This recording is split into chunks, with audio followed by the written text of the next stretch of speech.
Boom, bop, pow. Welcome back to the PointTaken Podcast. It is the only podcast. My name is Hunter. I'm the host of this podcast. Over here to the right, we have Anna, last name, redacted for privacy. Anna, we love Anna. We love having Anna. First time back at the PointTaken Podcast. We have our brand new cast member. We're very excited for her. And then right beside her, our stand-in, his name is Cecil. You might call him Cease.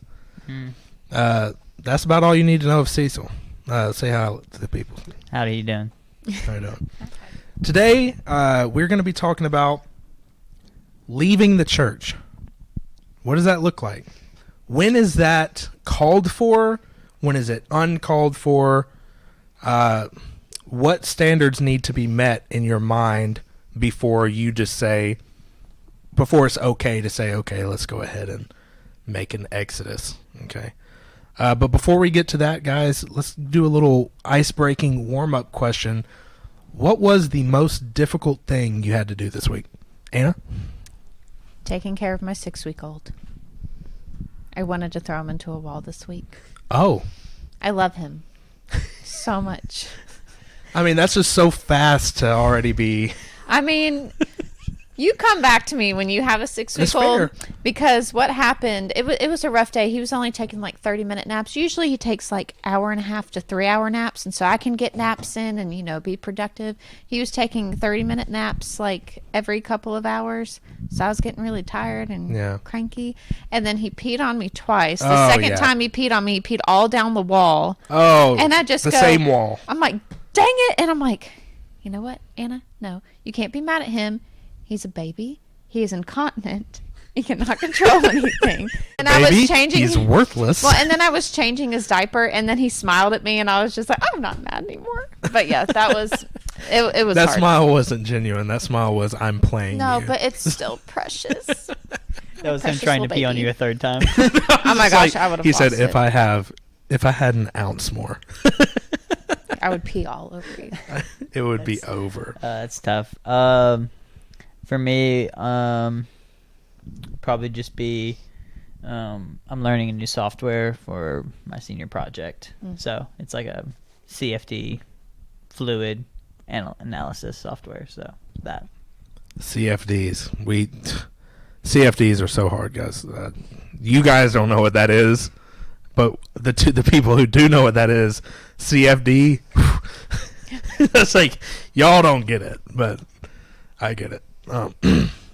Anyway, the hardest thing that I've had to do this week is put on these shoes.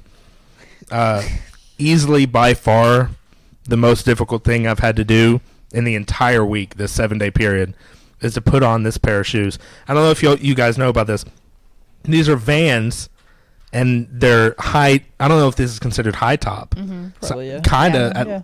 The top isn't exactly low, okay?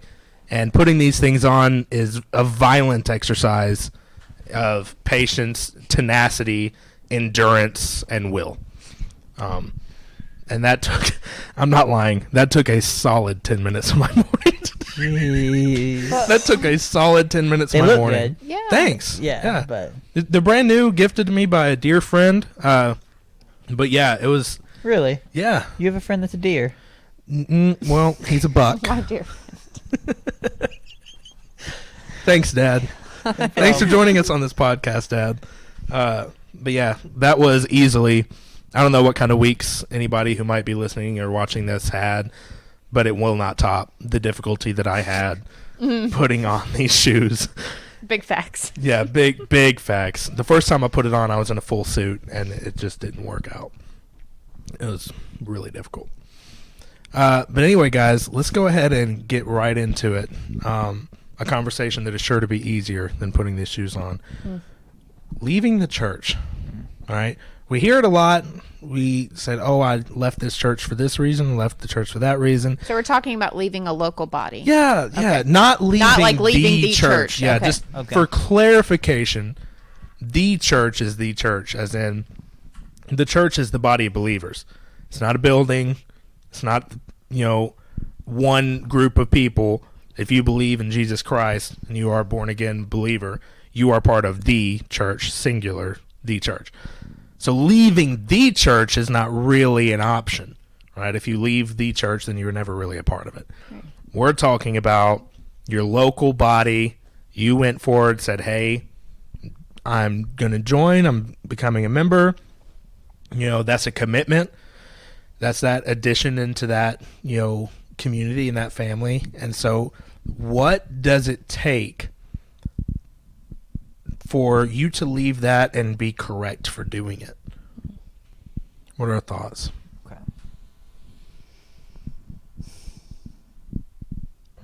If you go. Okay. So I would say the best way to tackle this would probably be common excuses, maybe. So I would say one acceptable would be false doctrine. Oh, for sure. If you go to a church that's speaking false doctrine and maybe you didn't realize or they didn't talk about it while you were like visiting or something, maybe that's an easy way to start. So before we continue, let's go ahead and to what extent that question. Okay. So you go to a church, you're a member of the church. So we assume that you vetted this church before you just said, all right, here you go, teach my family. Right. Because you're responsible for that. So you pull up to a church, you say, okay, so far so good. I'm liking it. Let's go ahead and plant some roots. Then all of a sudden they start spitting some heresy, false doctrine, and that's just not good. So realistically, what is your next step from that point? Because, I don't disagree. Like, hey, false doctrine, that's a reason to leave a church. But is leaving the church the first step? I would say it's not necessarily the first step. I guess it would... If you've already become a member, then you do have a dutiful right to speak on it. If I was visiting, I would just leave. Yeah, for sure. Yeah, so if I was a member, you do have to verbalize probably what you view as false. So Anna, what do you think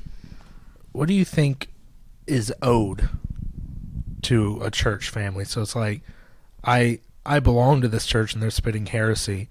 To what extent, like, what do I owe them before I say bye, in your opinion? To speak the truth and to present the truth with scripture to the body. Like with the heresy, it's like, look, guys, this is not what scripture says, and present that to them. I think that's the first thing that you owe them. And then if they still decide to continue with the heresy, then it's like, you've done really all that you can do. And then to tell other people that you're close to, like your friends within the church, and talk to them about it. Like I would pull a couple of them to the side and just be like, hey, look, this is what they're saying. This isn't according to scripture. And like, kind of have their eyes open to it, because then you could also save them from hearing that as well. That would kind of be where I would go. That's true. And I think it's probably worthwhile to mention, because if we say, as soon as they start spitting, anti-facts, as soon as they start spitting some things that are just anti-God, anti-biblical, if we just say, okay, well, let's go ahead and dip, a lot of people will say, just because they disagree with something that is anti. So I think that's what Anna said is very, very essential, is because if you don't confront the issue, then you might not ever learn that you were wrong. Because if you had the wrong opinion, so I guess the first thing you would have to do if your church starts teaching something that is wrong and incorrect, is it actually anti-Bible, or is it anti what you grew up with? Or is it anti what is already rooted in your head? Because I've had some opinions in the past that, when I found out, oh, that was religion. It was like, oh, that was, my Sunday school teacher when I was 7. Which isn't much here, but, things happen like that. Right. That's exactly what was going to be my next thing I was going to say, is we have to clarify what we mean by false doctrine. so, a preacher preaching, maybe he's like a post-millennial or something, isn't false doctrine necessarily. If Right. it's not anti-biblical, you have to be very clear of what's theology and what's doctrine. What Correct. is like an acceptable opinion that may differ from yours, and twisting scripture purposefully. Right. That is definitely, I agree, going to be our defining terms. Is if your pastor disagrees with your theology, that is not a reason to leave the church. If your pastor disagrees with doctrine, well, I'd say, yeah, that's a reason to. And another big thing, your pastor making a mistake in Facts. handling a situation Yep. is not necessarily cause to leave a church. Like sometimes people just field the ball wrong. Sometimes people just like handle situation. It wasn't a good day for them, and they handle it poorly. It is on them, to maybe make things right, or maybe come back humble. But that is not. I wouldn't say that would be an example. But I don't know.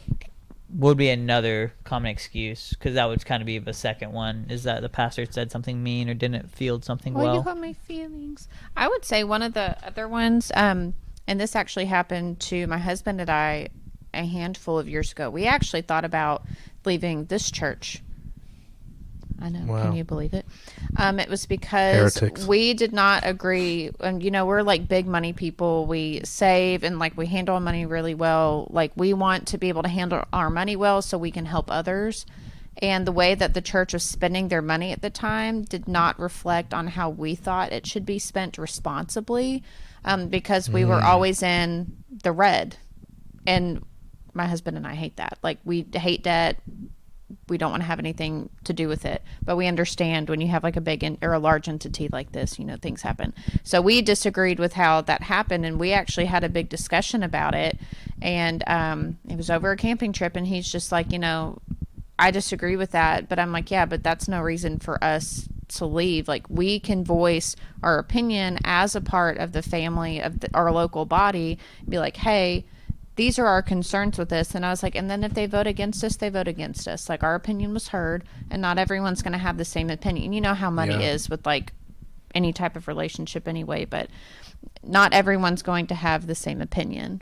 But that was like a personal, example. But that's why a lot of people will choose to leave, or they think someone didn't handle something. No, that's a good really way. good one, because being good stewards is very important. And so it's like, I feel like I do agree with you in that, that wasn't a reason to leave, but, and People do. yeah, but not even that, but being a church being bad stewards with the money to an extent, depending on the way that they're doing that, I think is a reason to leave. Absolutely. Right. Yeah. Absolutely. There's a line there. Because I think that you guys were on the right track and at least questioning it, and at least saying, should we ask that question? A lot of people are afraid to even mention things like that. It was like, oh, it's taboo. It was like, always question, always confront, and always say, is the church doing right? People being too quiet about whether or not the church is acting correctly is why a lot of church leaders have gotten away with way too much. Yeah, and we weren't buying where the church wasn't buying like jets or anything, like anything like that. It was Right. just like a matter of opinion. I would prefer that we spend the money elsewhere, because this would in turn give us more money in savings. It was about being like responsible. Yeah. It wasn't like a question of whether it was ethical or like Correct. moral or whatever. But yeah, like if your church isn't spending its money properly, like if it's Well, There's yeah, so if many it's different paying ways out that they its could be doing pastor it. instead of paying off its debt or paying, investing in missions, then that's the reason, well, right. in my opinion. Because at the end of the day, I can guess that the issue with this church is that they were investing, instead of paying off debt, they were investing in mission, or they were investing in this or that, and they were doing something, just being extra, like trying to do things, but if a church is paying out their pastor and paying out their staff, and that pastor's driving the fancy car and all that, and that's coming straight from the plate, that's not necessarily being a good steward, I agree. in my opinion. So that's an interesting one I hadn't even thought of. Yeah. It's always a bad sign when the pastor is like in the top 10 percentile of income in the church. It's like, Yeah. that's way too high. He should be right in the average. Yeah, because when I throw my money in the plate, I understand that a portion of that is going to go to staff because that's how it works. That's what motivates me to give more. Yeah, I'm because like, we know our need staff to and we take- love them. Yeah, and it's like I want to take care of my family. I want our family to be taken care of, especially with the way the world is. It's like we're all struggling, but I want to make sure because I love them. Yeah, and they're- like, what else are we supposed to do? Have the government pay them? Absolutely not. 0% chance do I want government and church to be mixed like that. Right. So it's like, Separation. obviously, they're going to be getting paid by the people, and a whole lot of people who don't go to church hate that. They're just like, oh, it's just a scam for money. No, it's just a scam to Well, keep not the at our freaking church. government out of Yeah. our church and mandating what we can and cannot worship. Because the second they start paying our pastors is the second they start telling our pastors what they can and cannot say. Right. It's just like, so yeah, we pay our pastors from the plate. But if I'm going to guess that 20% of what I give goes to the pastor's pocket, that's probably a bad sign. Like, we want to see, and that's what is important about a congregational led church, is because you can see where those pennies go. You vote on what is paid for. Like, hey guys, we're going to, buy this piece of land and we're going to build this for outreach, or hey, we're going to be sending this team over here. It's like, this is where your money is going to go. And part of it is going to be allocated to staff. That's good. And the rest of it is going to be allocated to bills and lighting, ministry. That's how it's supposed to be. But if I'm putting money in the plate and sacrificing supposedly for God, but it's being padded, being scooped by the pastor, that's not a good sign at all. So I could think of, here's another big one where people leave: dispute between members. Oh yeah, That's another big Jeez. way Seen that. reason to leave is dispute among members. So I guess that's a good one to tackle.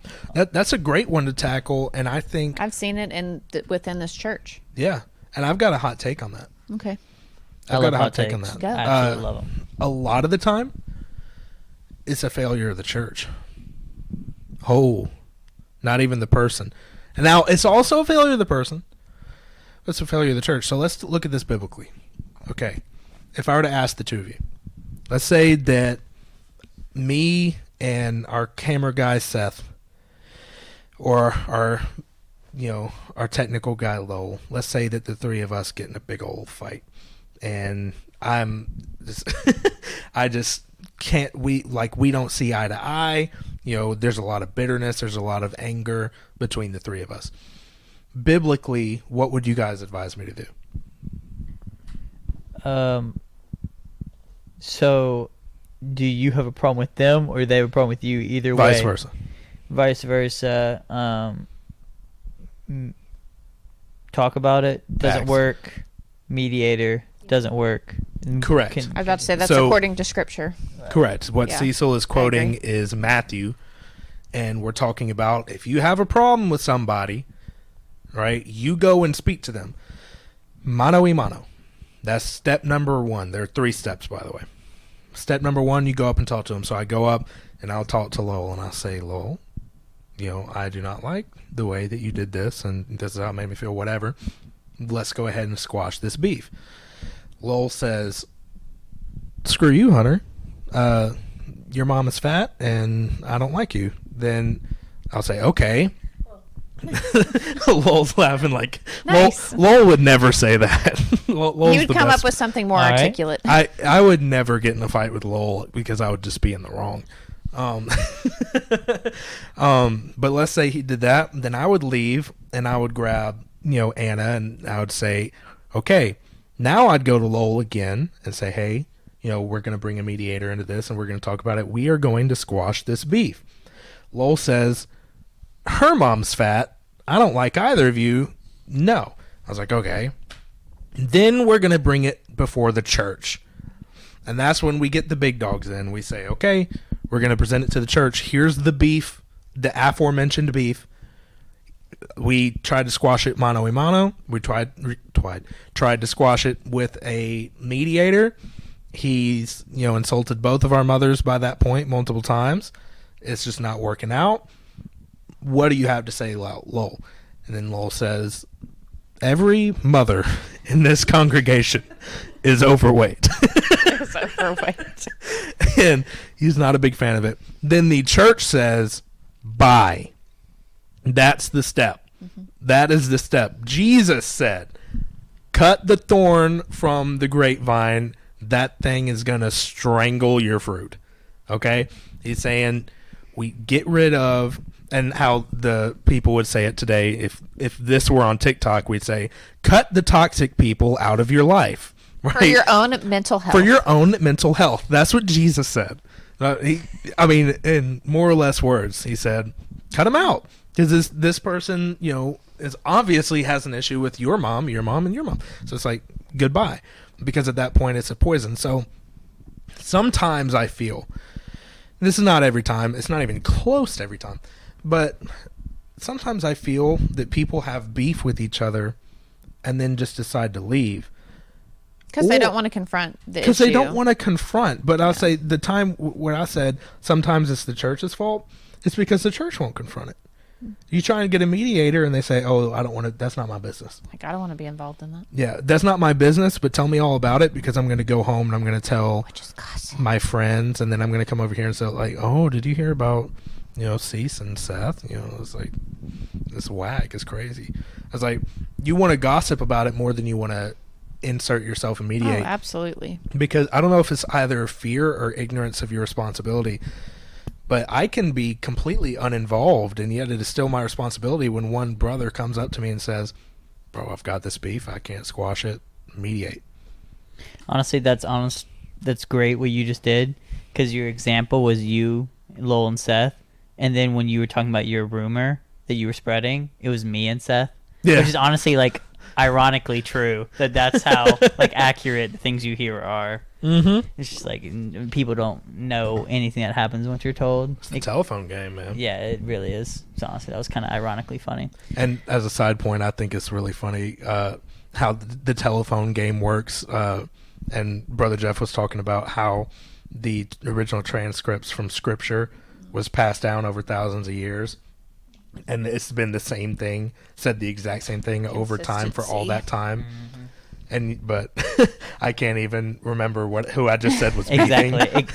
Exactly. Thank God Hunter wasn't told to write the Bible. Oh my gosh, that would have been. Have you ever? You would have been hearing some nonsense. Have you ever tried to? Write the Bible? Yeah, no. One time, I was tasked with writing Colossians 3 in pen with absolutely no mistakes. Oh wow. Were you looking at it and just? Yes. Yeah. I'm not kidding. Header, Colossians. Crap. Spelled redo. No, I'm not kidding. It probably took me 7 or 8 tries. It is actually so hard because you just start reading it and writing, and you start getting careless. Yeah.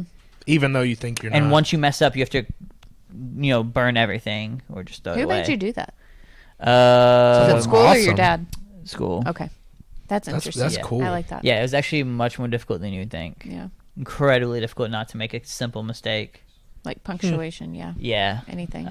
Because if one itty bitty scribble or miswrite of a letter or something, you have to throw it all away.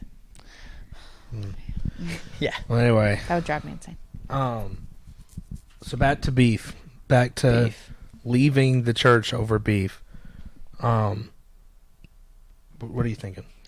So, when it comes to what beef is worth leaving over. Oh, yeah.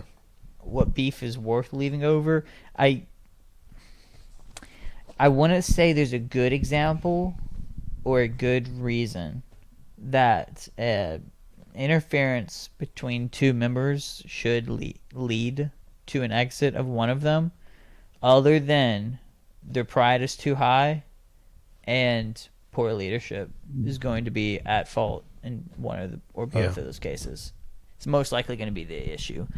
It always talks about there's that church traditional oral thing of John, post Patmos, post everything, living in Ephesus as like a 90-something-year-old man. And he would sleep through their services and stuff. He was just tired and old, and they would wake him up to settle disputes to see which one he would agree with. Yeah. They always said that he would roll over and be like, just love each other, and roll back over and go back to sleep. And honestly, like, Yeah. that it's what that really means is be humble. You know, it's like, what's more important here? Putting each other first. Right. Sacrificing your own nonsense. Exactly. Do nothing out of rivalry or conceit. You know, it's that type of mindset that will be the answer to all these beefs, which is the correct way and which won't lead to an exit, which won't lead to further issues. Yeah. Wow.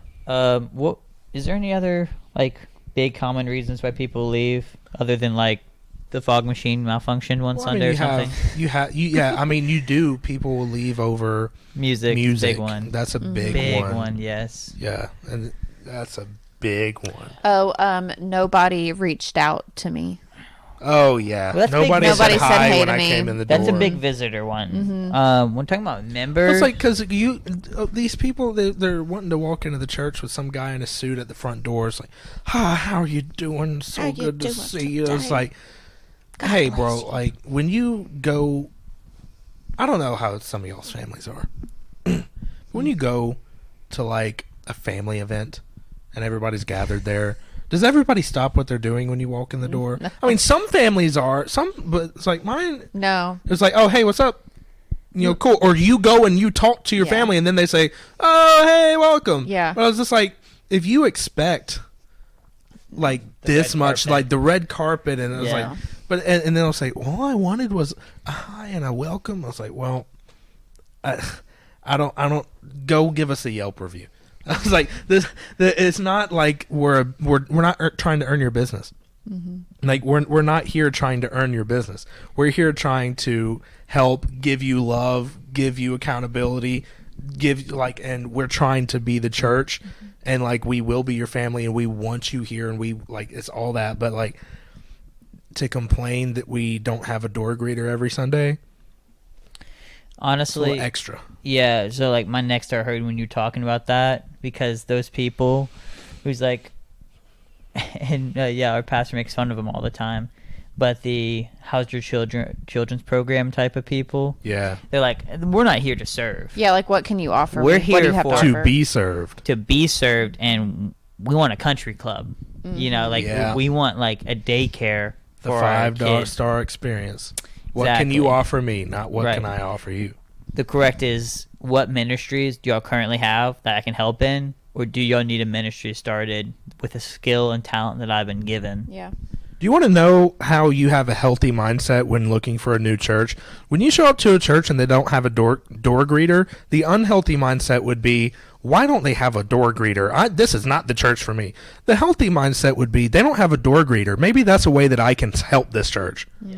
Literally, Like, I can show up and I can say, hey, I can greet people at the door. Which There's is- a way to serve on a Sunday morning. which is why we have 2 door greeters everywhere. Because, like, Brother Al, Brother Al Love has Brother Al. never been We told love to that do dude. anything. He's never been asked He's or always told. handing out the sermon notes. He and says hi saying hey. to like every single person. I see him do that.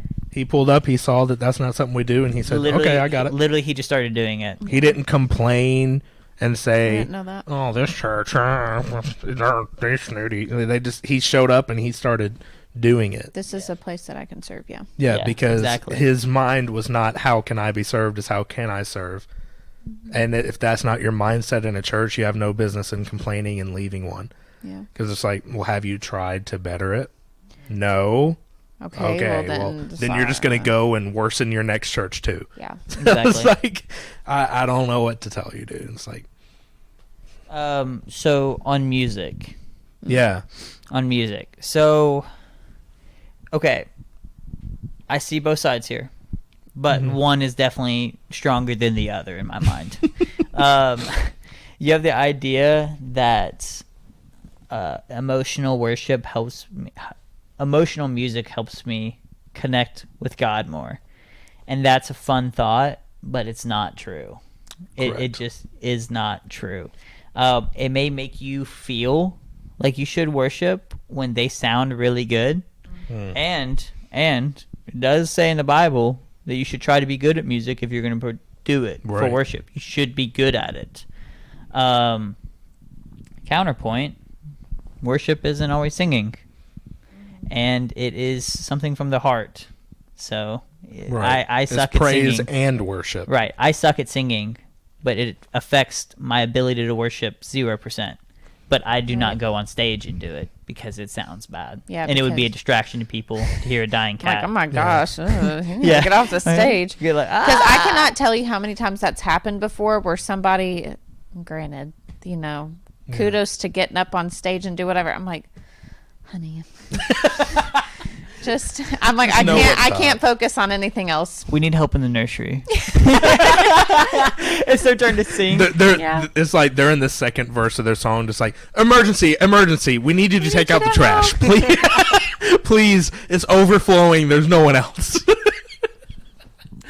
It's so bad. But I mean, like, and I'll speak yeah. I'll speak to this. Yeah, since you lead worship Yeah. on occasion. And this is what I'll say, as opposed to the emotional response and stuff.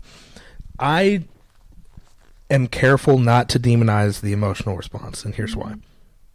Because music in and of itself is a language. Music in and of itself, music was made by God. Watch this. Genesis. We're looking at Cain. What did Cain do after he clapped Abel? He built cities. After he killed Abel and all that happened and he got his little brand and he moved on, he was a city builder. And you look by, I'm pulling this number out of a hat. I don't remember. Maybe the 7th generation. Maybe the 7th generation of people, we already had instrument makers. People who make... Now, to make an instrument, you need to understand music very well. Like, you're not Which is accidentally... crazy to me. Yeah. Like- unless you're talking maybe percussion, Yeah. you're not making an instrument accidentally. Now, there are some that you can just, get away with, woodwind, single note, things that you can get away with making the stuff out of a single note.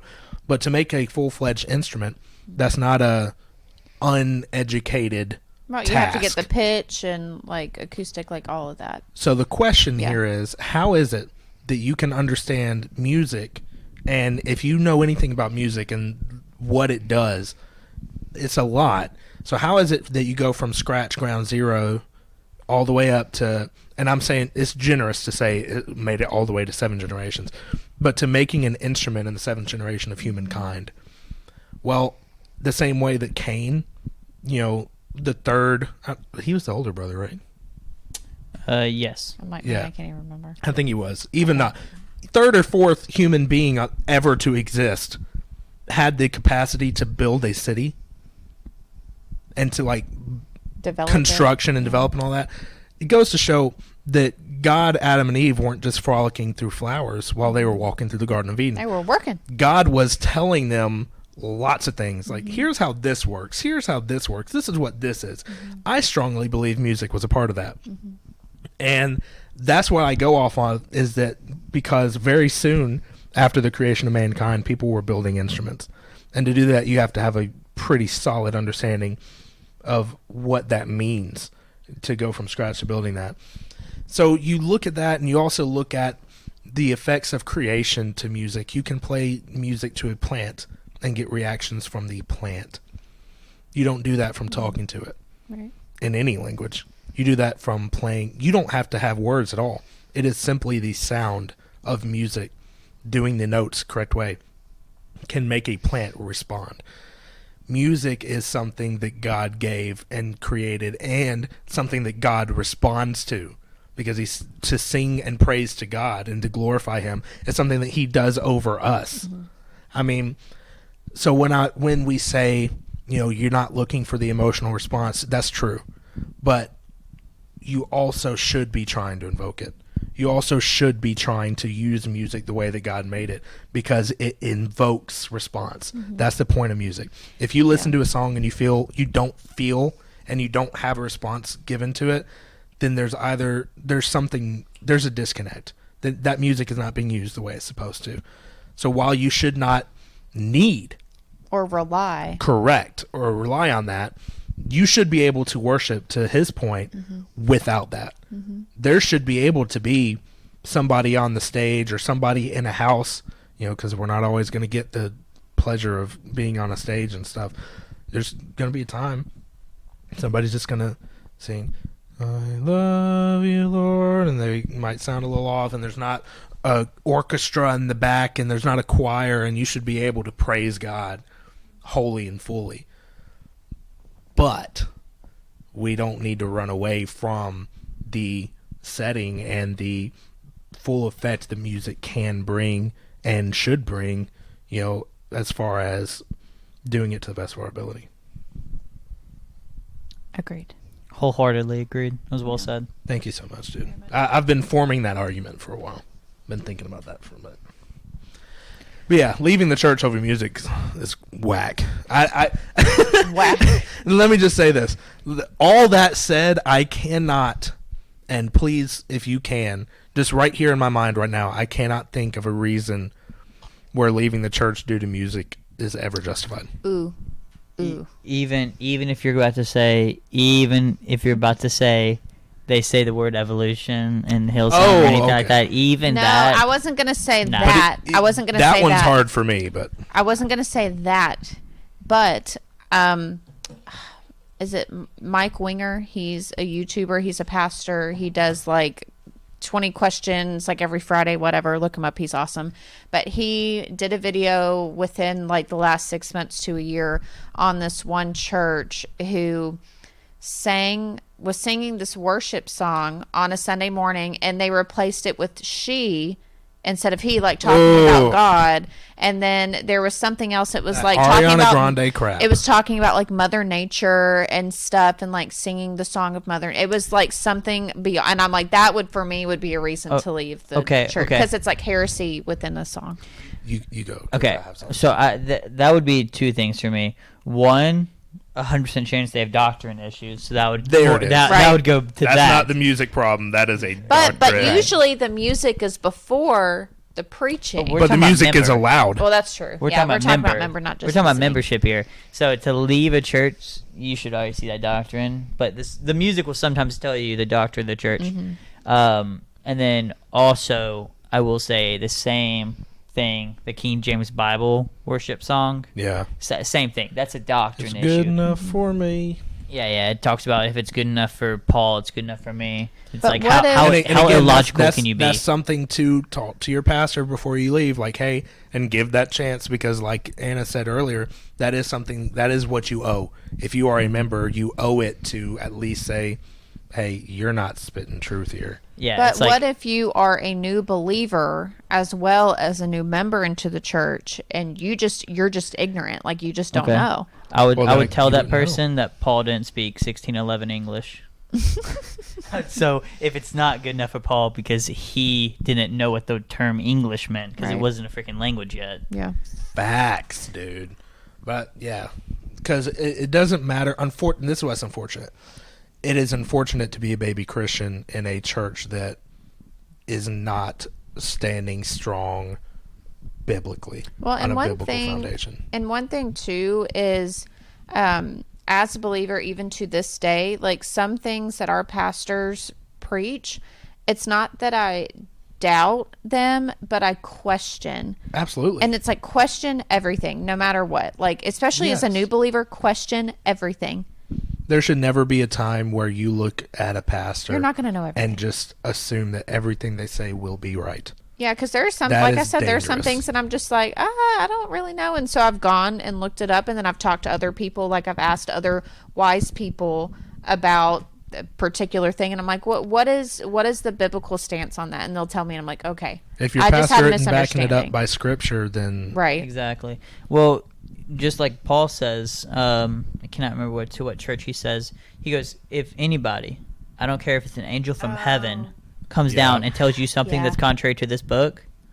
Is it Galatians? Then don't even. Was it Galatia?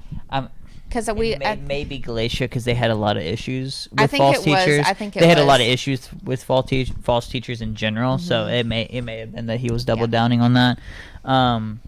But another point on that would be the consequences that Jesus explains for people who lead people astray on purpose. Yep. Is gonna get it. It's very tough. It's very scary. But yeah, to be a new believer in a church that's off biblically I could see it being extremely hard to detect for that new believer and being a very tough situation to find yourself in. But I'll even say this because of what you said. I have a very difficult time with that one song. What's it called? So will I. So will I. Love that song. Beautiful song. But if the mountains worship, so will I. Yeah, Like that but one. They compromising like that. It annoys me to my very soul because the cowardice that you have to sit there, and you are a Christian artist and you're doing this to glorify God, but you will compromise your beliefs and switch to their side because of the pressure to whatever. But to say evolving in pursuit of what you said, that is compromising. In that, if you've ever heard God, evolution is right, but so is creation.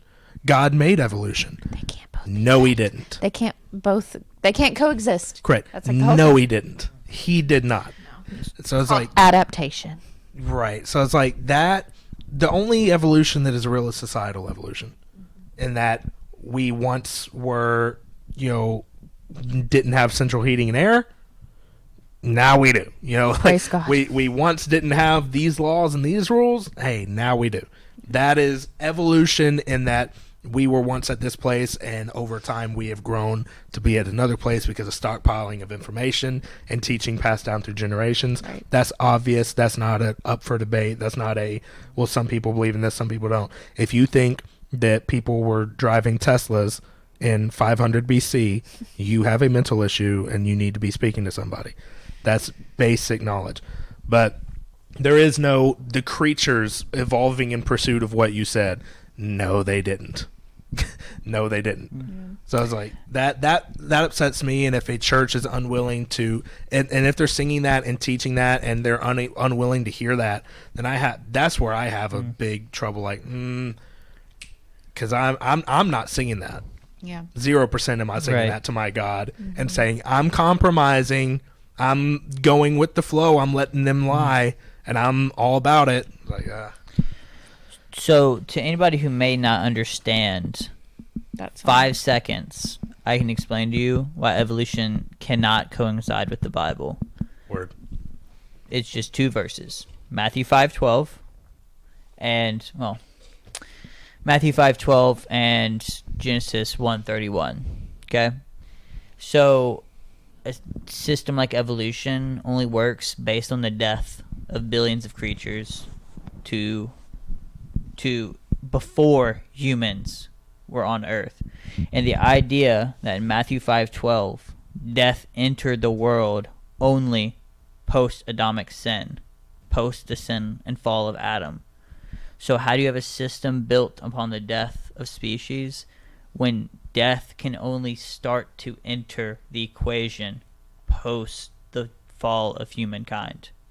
And at the end of creation, 1:31 Genesis, God says it is good. It was all perfect at this point. 5:12, the fall, death enters. So evolution Facts. cannot have started. It's all good. You don't have to learn to grow gills. You don't have to. It's like, yeah. Correct. So nothing evolved in pursuit of what he said. He said it, and they were. Yeah. Like, God didn't have to make something that had a loading bar underneath it.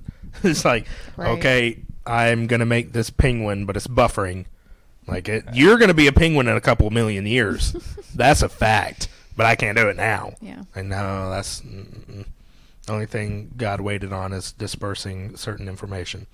Dispensation. No, because we know death started happening, and then we have chronological genealogies, so we just don't have the 800 million years built in that timeline. Facts. All right, guys. That's it for today's podcast. We're talking about leaving the church. You know, what's it going to take? What's it? How we got here. Like, how did we get here? You know, what's it going to take for you to just get out of there, right? If we missed anything, you guys like, hey, what about this? What about in this situation?